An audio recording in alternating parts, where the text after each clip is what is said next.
What is equity? How to value it for layman? Suppose you have some money and you want to invest in assets like land, building, house, or machinery or metals, mostly anything that has a resale value. You will invest your money in it if you think it will add value to your wealth. Now, the money you have invested in that asset is your equity. In future, the value of your equity will depend on the value of your asset and the terms of purchase. You will see what I mean with an example. I will be using the currency dollars here because it is one of the most commonly used currency, but the concept remains the same irrespective of the geography.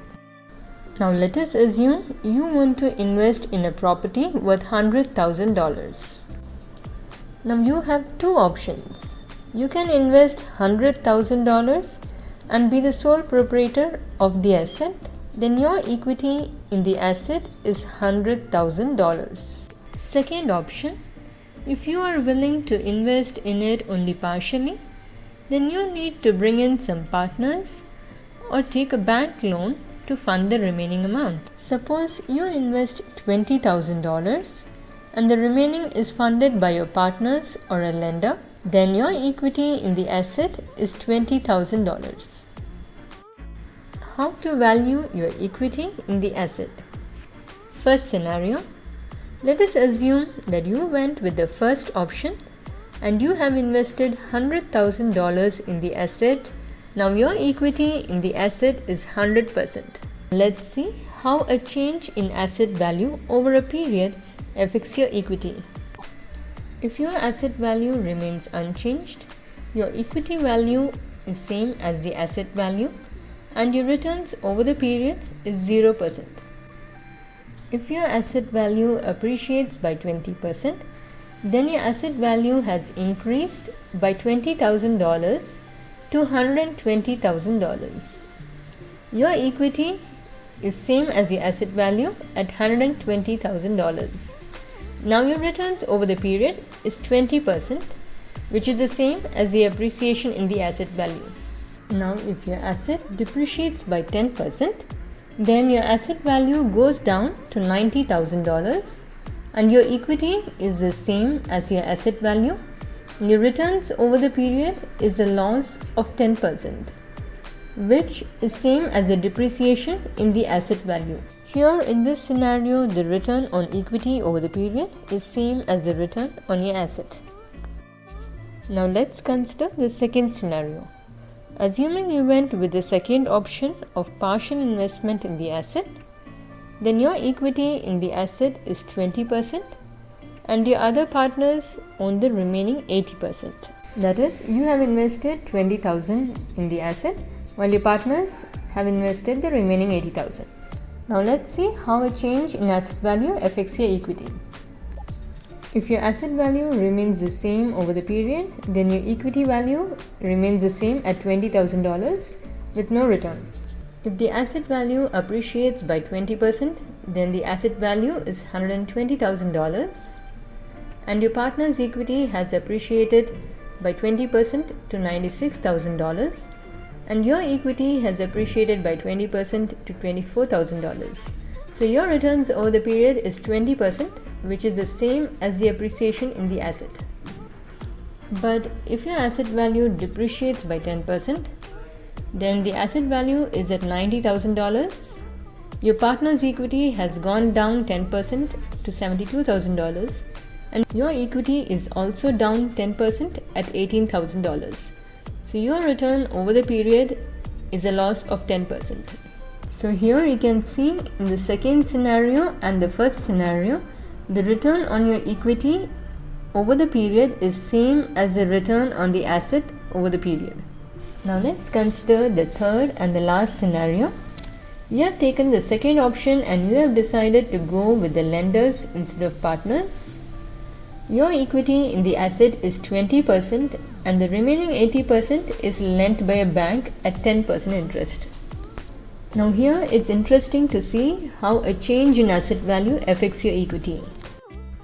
Now if there is no change in asset value, then your asset value remains at $100,000 and your bank loan or debt, which is the financial term for a bank loan, is at 88,000, which is the principal of 80,000 and the interest of 10% on 80,000 is 8,000. So the sum of 88,000 is your debt. Now your equity is what remains of the asset value after your debt is reduced. So it is 100,000 reduced by 88,000, which is 12,000. So your equity has come down from 20,000 to 12,000, which is a loss of 8,000, and your return on equity over the period is a loss of 40%. But as you can see here, the asset value has not gone down. The loss is due to the debt.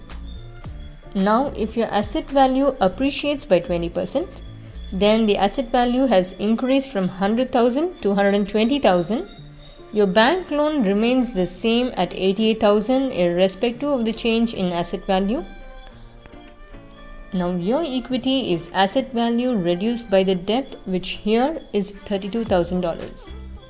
So your return on the equity is 12,000 or 60%, which is 3 times the appreciation in the asset value.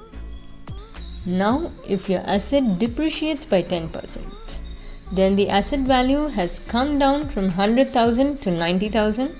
Your bank loan remains the same and your equity has gone from 20,000 to 2,000. So the loss is $18,000. So your returns on equity is a loss of 90%. As you have seen, the asset has depreciated only by 10%, but that has resulted in a loss of 90% to you, to your equity. So you can see how taking a loan to finance your asset purchase can magnify your profits and losses. So it's a risky thing. Do it very cautiously if you're very confident in the investment. If you are interested to know what change in asset value can result in no loss for your equity or your investment, let me know in the comments below. What is equity in business? Suppose you have some money and you want to invest it in business. First, you have to identify the business opportunity that is available to you. If you have identified it, then you need to know what are the necessary resources to carry out the business. Now, the resources could include infrastructure, machinery, and manpower. If you have all the necessary resources to form the company, then you can be the sole proprietor of the company.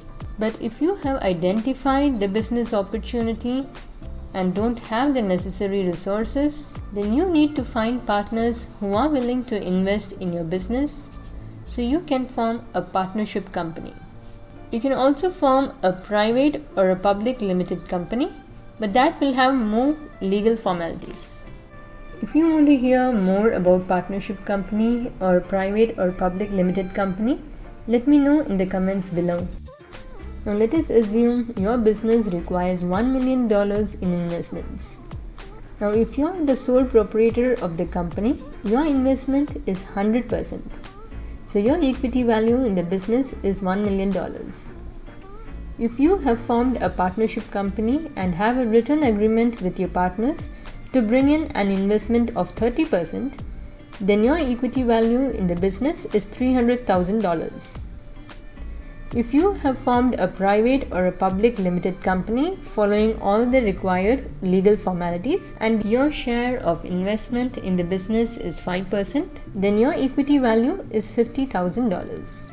Now, how to value your equity in your business over a period of time? Well, it is the same method as that used to value your equity in the asset. Here the asset is your business. Then how to value your asset? Now that is for the next video. Thank you for watching. Have a good day.